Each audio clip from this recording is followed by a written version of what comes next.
The Universal thing came in, and a dude behind us was like, "Oh, I just lost my edging session." And then the whole theater erupted into laughter, and I recorded it and I posted it on TikTok, and every comment was like, "This shit is not funny. Kill yourself now." What up, Corbin?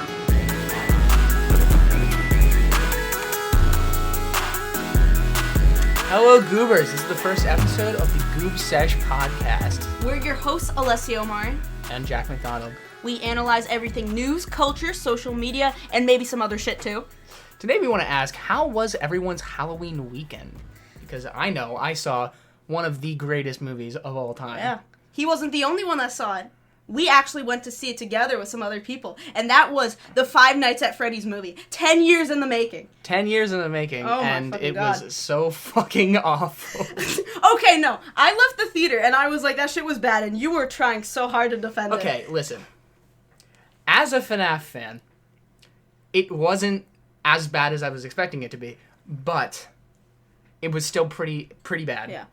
I think that Blumhouse is a bit of a cash grab theater, because I noticed they spent $25 million on this movie, and they have already made a $78 million box office profit. Oof. So they just drop movies, dude. They just draw movies. I know that they made Megan, which was... Do you know what I'm talking about? That movie was so Yeah. fucking Literally, bad. no joke. I think the only thing that was getting people to watch it were the TikToks of people heading to the theater and being like, this movie is terrible. You need to watch it with your friend. It's funny. I think that's actually why they dropped so many trailers for FNAF, because they could just spread them everywhere. They were like... weren't there something like 15 trailers? It was something absolutely ridiculous. It was like 15 or 20 trailers. But like, dude, I remember seeing a tweet that's like, oh my god, dude, they're not marketing this movie at all. Come on, only 15 trailers? Yeah, they need to make... I saw that tweet. It was like, we gotta make more. Yeah. Like, people aren't gonna watch it if we don't have like 30. But, okay, I think the reason why so many people hate this movie is because they were going into it expecting just a horror movie. They were just expecting a movie to watch when they're not realizing that this entire movie is fan service. Nah, actually, okay, here are my thoughts on that. I feel like the audience was the fan base. And the people that were the most disappointed by it were people going in being like, this is going to be a horror movie. That's what I think. That's what I'm saying. But the thing is, I think they tried a little bit to appeal to that, and the ways they did that was just completely, like, throwing out a lot of aspects of the FNAF lore for something that would make more sense in a horror movie. Like the, I guess, spoilers now, the saw blade trap. What was that? Is that from the game? It's not in the game. It's not. I mean, technically, there are masks that, like, I guess, the sister location masks, they open up. But nothing, the saws are not anything. And what a lot of people were expecting those to be were the spring locks. Yeah. Which...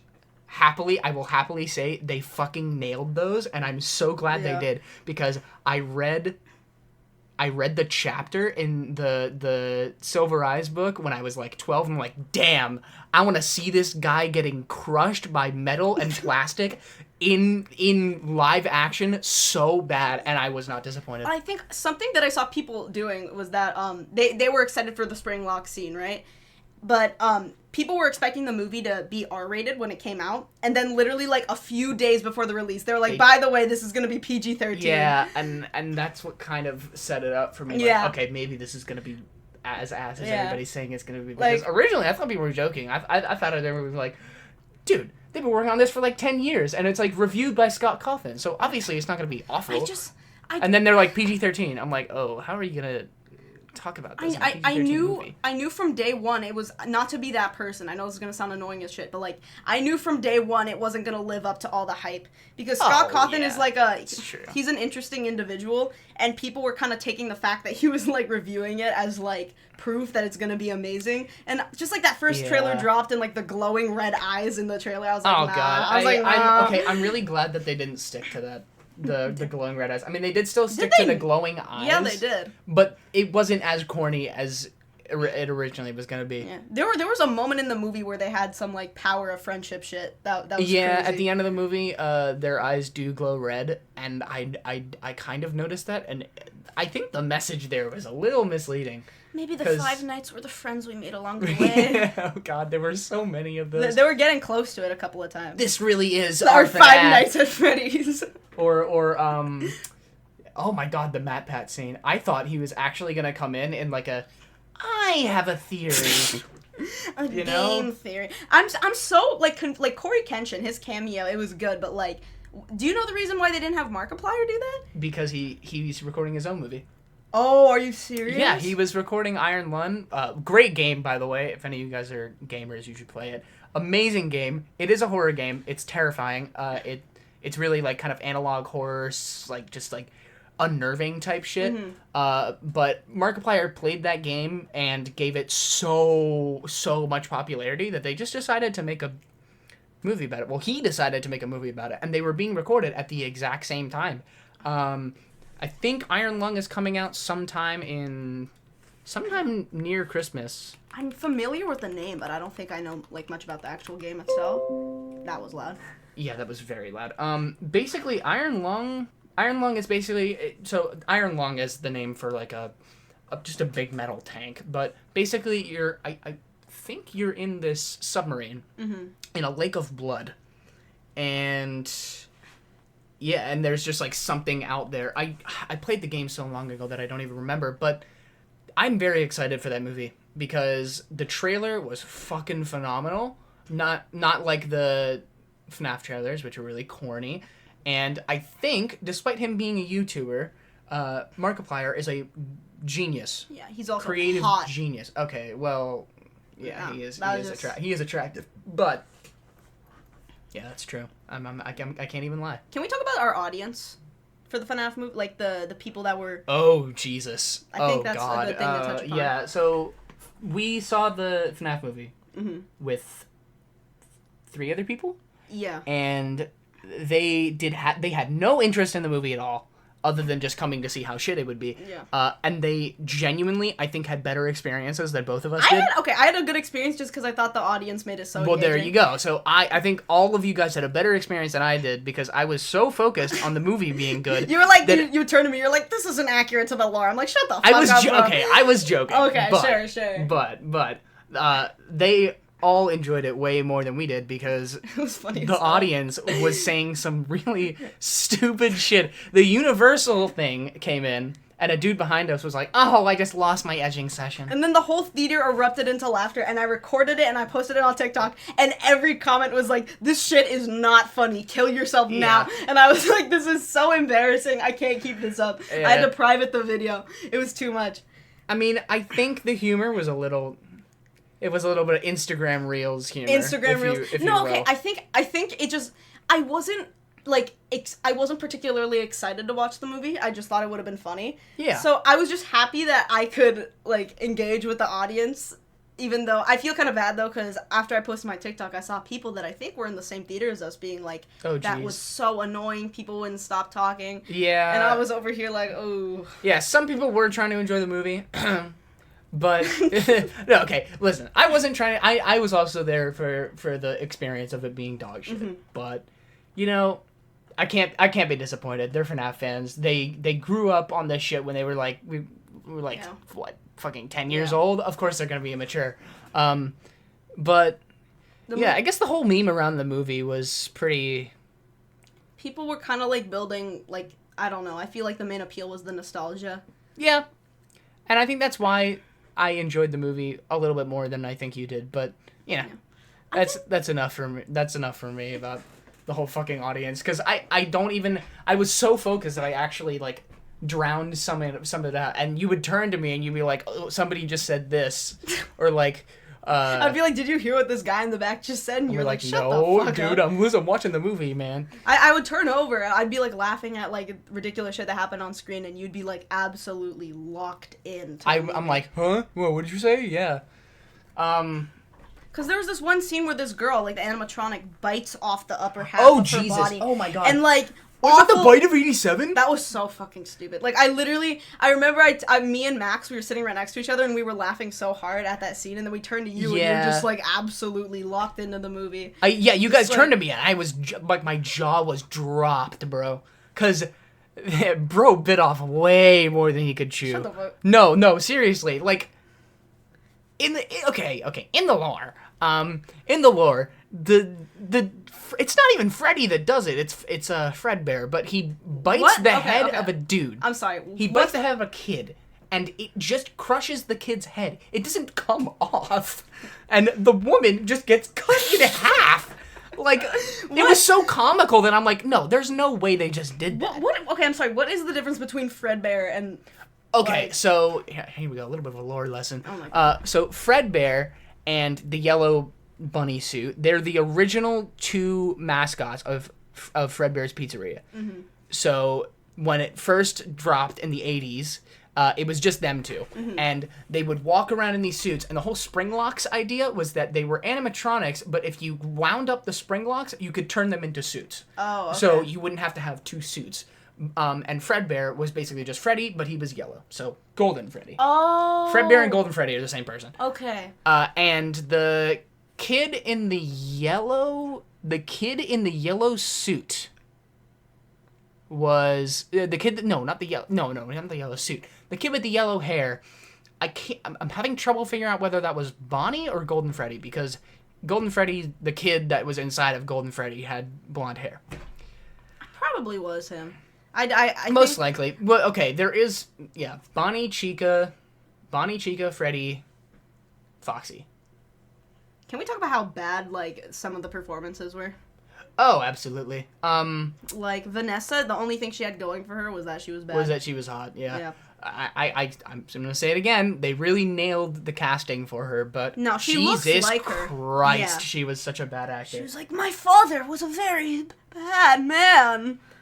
If you take your daughter back here, I'm gonna shoot her. You. Oh my God, bro. I remember I heard Max like wheezing right next to me when that line was delivered, just because Max was living it up, man. No, some kid in the back was like, Ohio Riz Sigma Male Red Pill. Yeah, that's like, probably why people thought that's why people were like, this is banned kid This is humor. not funny, bro. It felt like Brian Rosen was in the audience. Bro, there's so many circles of common humor, and they're all like just so many small communities based around one type of humor. There's like the Skibbity toilet. There's the Ohio Sigma shit. There's the edging, gooning, jelking. It's just like mewing, and then there's like chronically online humor that only some people are gonna get. And even speaking of chronically online people. Oh, okay. Taylor Swift, Swifties. Oh my goodness, I have a lot to say about this actually. Oh jeez. I know a lot of kids in my grade that are like really, really big fans of her, and I just cannot stand the way they talk about her. Like, to each their own. I like Folklore, I like Evermore. I think they're pretty solid albums, but oh my God, just I cannot. I have never found it in my right space to listen to an entire Taylor Swift album. But the reason why I wanted to bring that up is like just like the circles of internet humor. And Taylor Swift fans are like the piranhas of the internet. They're fucking. They eat everything up, man. And they, like I was looking on TikTok, and some dude commented, and he had like a thing in his bio that said Yeats version, which was like a play on words of the Taylor's version shit. Mm-hmm. And he wasn't even talking about Taylor Swift. He was just like talking about something related to the video. And what, did they like crucify him? They they doxed him, right? They had like, there was like 40 replies like, you're insulting Taylor's career. Don't insult my goat. How could you do this? They're like professional glazers. I feel like there was a period in time where like the scariest stands online were I think BTS stands. BTS stands. Like, yep. I swear to God, if Jungkook got cancer, they would find the cure in like 20 seconds. Oh, dead ass. I think there was one of those like K-pop idols. He got into trouble for like speeding or some shit, and they all like congregated and they were like, we got a mass tweet with his name in the hashtag, so our boy, like, we can clear his name. We can clear his name. We can clear our Bro, goat's they name. would if he got like if he got like arrested for capital murder, they would like find the person, bring them back to life, and brainwash them to say, no, he didn't kill me. Nah, man, I'm still alive, dog. He's chilling. Yeah, no, but I think they might have been dethroned. Yeah, like I think because the first of all, K-pop has died out. I don't think I've heard a single mainstream K-pop song. New Jeans. I think they're doing. Yeah, it's fair. There's also are they the ones that made the shoot, they made I can't think right now. Well, there you go. Yeah, no, but but then you think about Taylor Swift, and you're like, oh yeah, I can think of anything she's been doing in the past 5 minutes. Like, there's so much stuff about Taylor Swift on the internet, like the whole her private jet.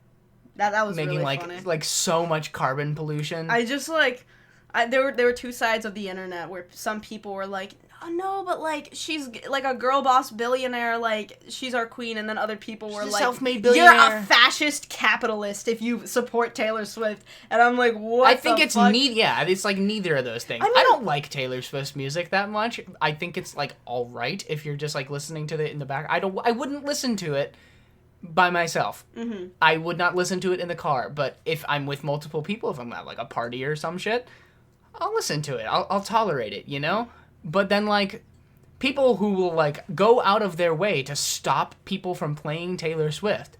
Come on, man. I think it's not that deep. I know there are two sides to the story here. Like, I'm not a huge Taylor Swift fan. I don't dislike people that are, but like I do believe that a part of the reason why her fans get so much hate is the fact that she has, like, a very passionate female fan base. Oh, indubitably. No fucking way you said indubitably. That's crazy. No, but I think, genuinely, you'll see videos of, like, girls having fun at the concert, and then the comments are like, bro, women are so, like, annoying, like, why the fuck do they do this? Like, they're so cringe. And then you see men do the exact same shit for, like, sports. And then like the whole Travis Kelce thing. That was fun. It's still so insane to me how the NFL is just like, I'm not even a sports fan. I'm in one sports related class, and because of this, I've changed my entire perspective on the whole situation with Travis Kelce. They are sucking this man dry. They are riding his shit. They are doing tricks on it, glazing everything. Dude, the sale of Travis Kelce jerseys went up 400%. Oh my god, dude. And Travis, I've seen more ads featuring Travis Kelce than I've seen ads featuring Ice-T in my life. And that is insane to me. I saw like this tweet. It was like a Taylor Swift fan that was like, get you a man that looks at you like this, and it was Travis Kelce like smiling at the audience, and someone retweeted it. It was like, I wish to be this level of delusional. Oh my god. Like, you guys all have psychosis right now. Like, that's literally just a white man smiling. Yeah. Like, and also like, this is a bit of a surface level take. He is not all that. No, okay, I think he's attractive. I mean, yeah, he's a football player. He's attractive. He's a nice guy, and then people seem to be. This is a new level of parasocial relationship to me, because people will see this guy and they'll be like, and they'll be like, they'll see how he is with his girlfriend, who also happened to be Taylor Swift, and it's like the parasocial relationships with these two people stack on top of each other to be like, oh my gosh, I wish I could be in a relationship like this. This is the perfect relationship. They're totally in love, and then she breaks up with like her 50s. I can't wait until she breaks up with it. I mean, I know. How the fuck do you write lover about someone and then you just like dump a dude? Like, that's it's insane. Crazy to me. It's insane. And like the whole thing about like and the biggest thing to me is how much the NFL is loving the publicity. I mean, of course they're gonna love the publicity. Obviously they're gonna love the publicity. What do you think they're gonna do? Have never indulged in it so much as they have at a time like this. I think they're just like, I think in the past year or two, Taylor Swift just had like a resurgence in popularity. I mean, that's obvious. I mean, right? Yeah, that's true. But like, if they have an opportunity like this to just like milk it dry, of course they're gonna do No, but it's a trade-off, because they're pissing off the conservative percent of their of the sports fans that are like, oh, I fucking hate Taylor Swift. Why are we talking about this woman at the NFL game? Because every single Chiefs game they zoom in on her. The thing is, I don't even watch the games. I just see the clips. They just zoom in on her like 3 times a game, and then they'll have like an NFL ad that has her and Travis Kelce in it. I'm like, but it's a trade-off, because they're inviting so many more fans for the Taylor Swift stuff, but they're also giving up so many of their fans because they're just using this dude and this woman for publicity. They might as well have like a Taylor cam at that point. Yeah, just I think they should literally like not even like feature it. They should just have like a little like face cam in the corner. Yeah.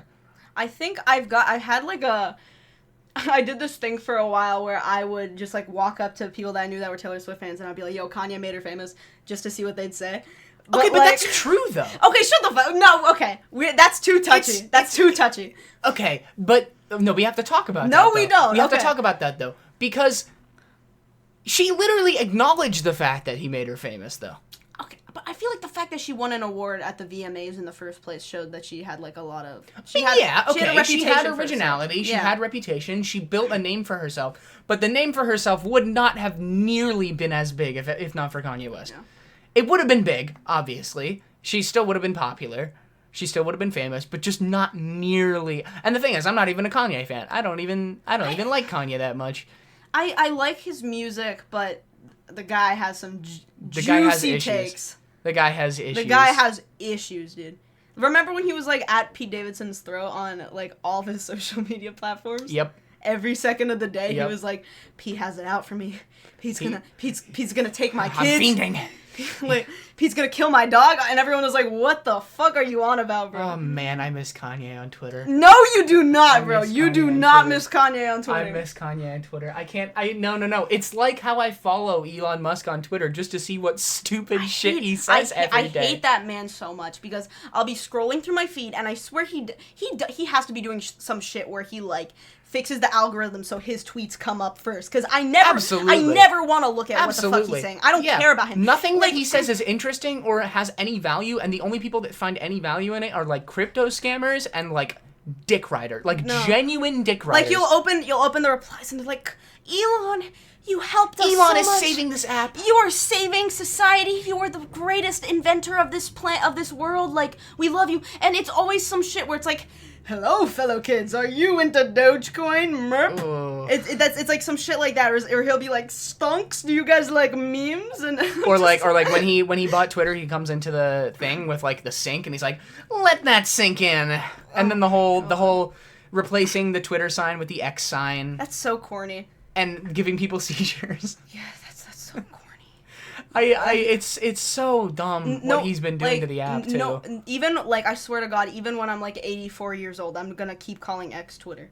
Yeah, like absolutely. I'm never. I don't care if they make it a government mandated thing. Yeah. I don't care if they have guns pointed at my head. I'm still calling it Twitter. There is no way I'm calling it some goofy ass dude's like.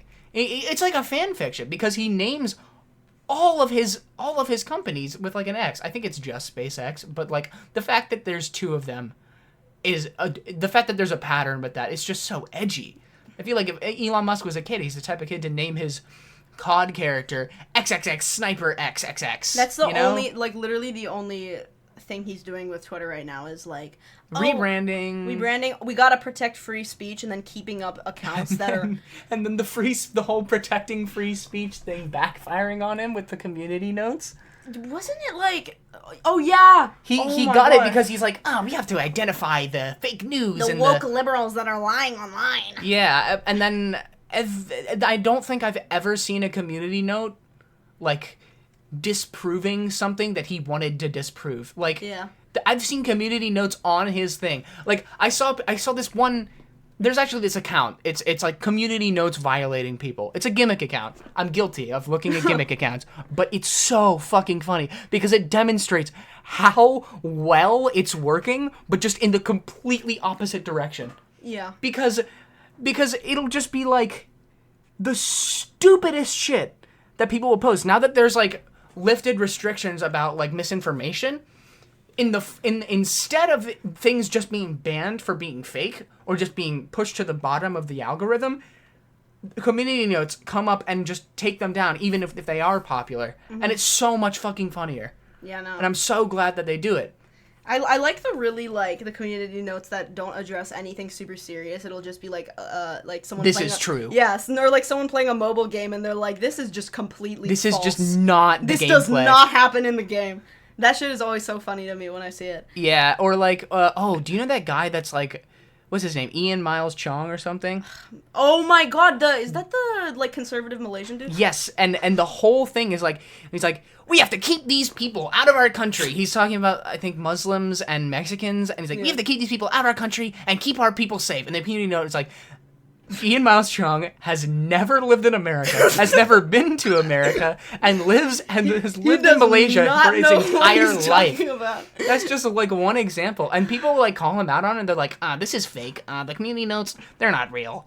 The shit, oh my god, the thing that's actually really upsetting me is the fact that Valid L's their suspension got revoked. So if you guys don't know who Valid L's is, they're an account that is... Their whole thing is kind of just attacking trans people and being extremely transphobic in general. And I can't even like explain how many like rules there was like a tweet, and it was about this mother and how her child died as a result of like anti-trans violence or something, and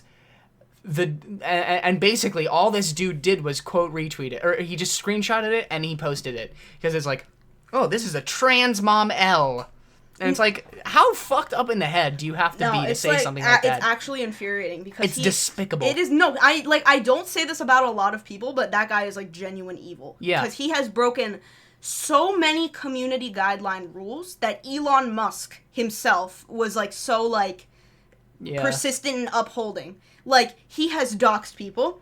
He has, hate speech, but Elon Musk doesn't give a fuck about that because, freedom of speech on the platform, whatever. Yep. He has, he has tweeted before. He's like, I have made a trans person commit suicide. I'm proud of myself. Shit like that. Like, come on, man. Like, why would you admit that and be proud of yourself? Like even if you are transphobic, most transphobes usually try and conceal it. I mean, they'll say something transphobic and then they'll kind of back out on themselves to make themselves look better. No, this dude is proud.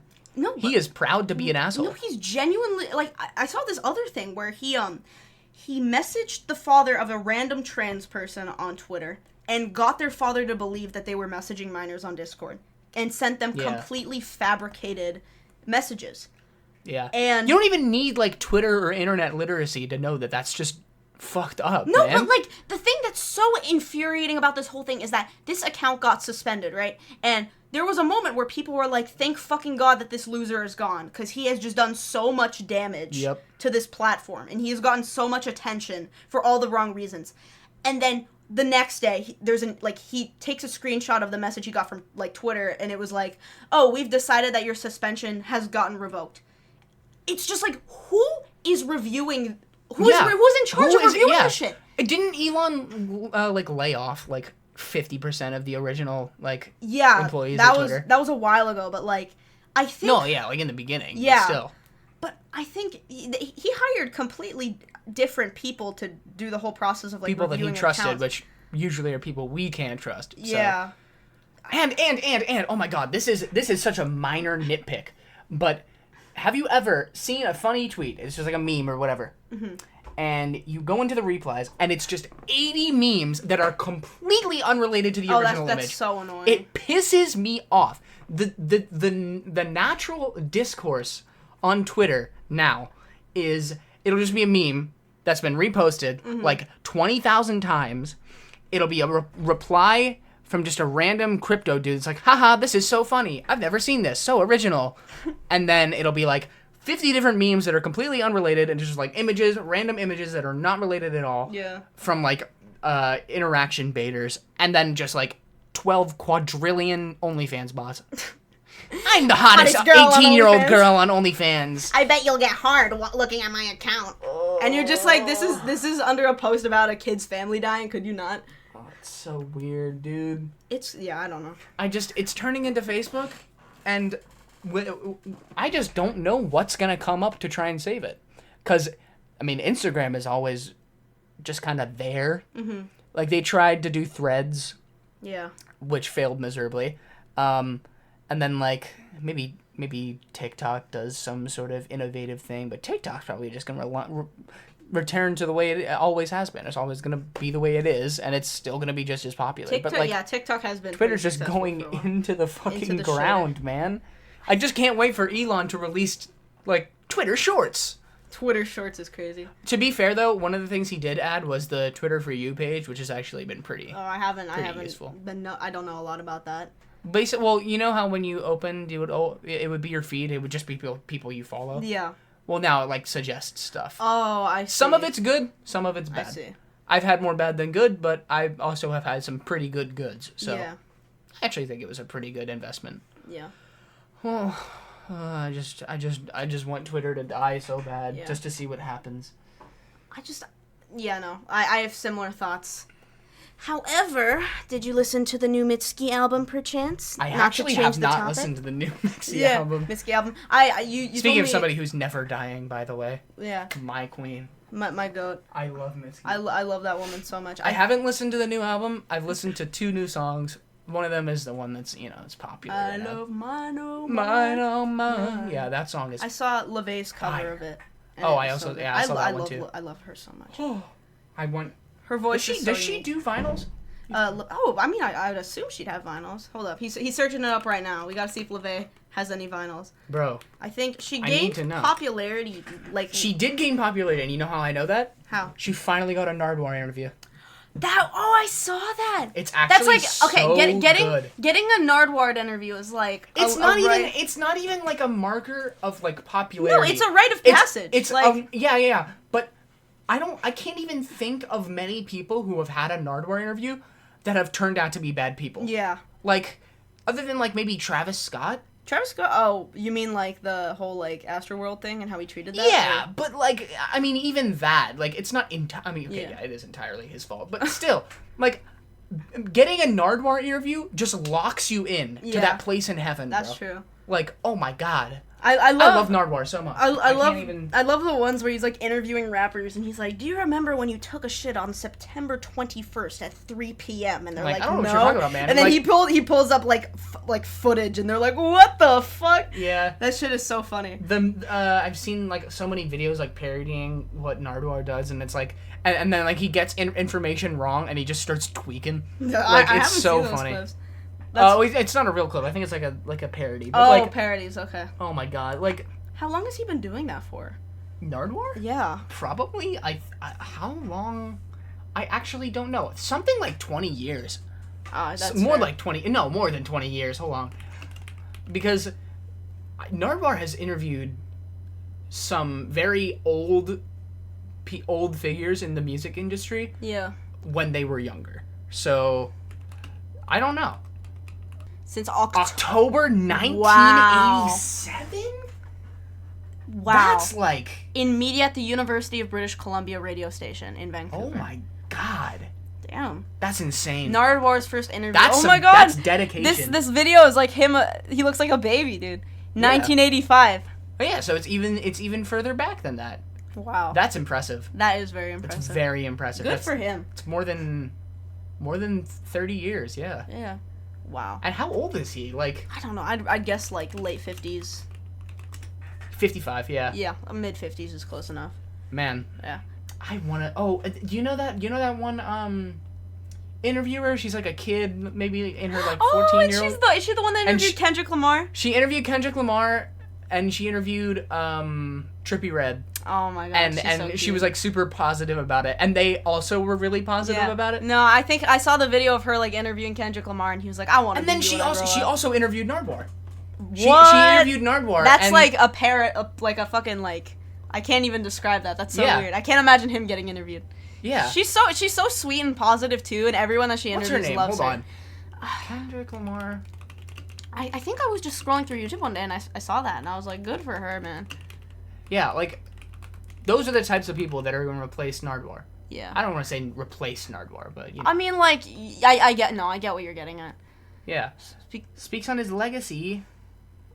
You know, I like Kendrick. He's a cool guy. I think a cool guy. The thing he's like very on the down low about like you don't see a lot of shit about like his personal life and what he's doing a lot. He's just kind of like, I got music going on. Isn't he married though? He's married. Yeah, and he has 2 kids. Whew. Yeah. That is my goat right there. Yeah, he's great. I really liked Mr. Morale and the Big Steppers when it came out. Pretty good. That was okay. I hate to admit this, but that was the album that got me into Kendrick. Boo! Oh, this guy's not a real fan. This guy's not a real fan. And then I didn't listen to T-Pab until like a year afterwards. Wait, is that the reason you started? Wait, remember when I said you should listen to The Black or the Berry? Oh, no. I'd listened to it before. Okay. That. Yeah. Because my favorite song off of To Pimp a Butterfly has to be Mortal Man, or I mean, not to be basic, but Wesley's Theory is so good. Oh, it's not basic. I think that's just like a collective opinion. Collective opinion is that Wesley's Theory is a really good song. Yeah. Can't even lie. How long are we recording for? It is 34 minutes. I think that's a little long. Nah, man. Some podcasts go till like 1 hour, 30, 50 minutes. That's true. I mean, we could end it right now. We could actually end it right now. Could end it right now. Okay, then I guess that was our first episode of Goob Session. We probably should rename it to Yap Session, but Nah, but that meme's gonna die, and then it's not gonna. That's a good point. Yeah. But to be fair, so is Goob Session. I don't think. You know what? We gotta pick a name and stick with it. This has been the first episode of Goob Sesh. We will see you next week. All right. See ya. Hey, this podcast is sponsored by viewers like you. Thank you. If you didn't support, I'd beat your ass. Yeah, don't mess with me, bro. Stupid bitch.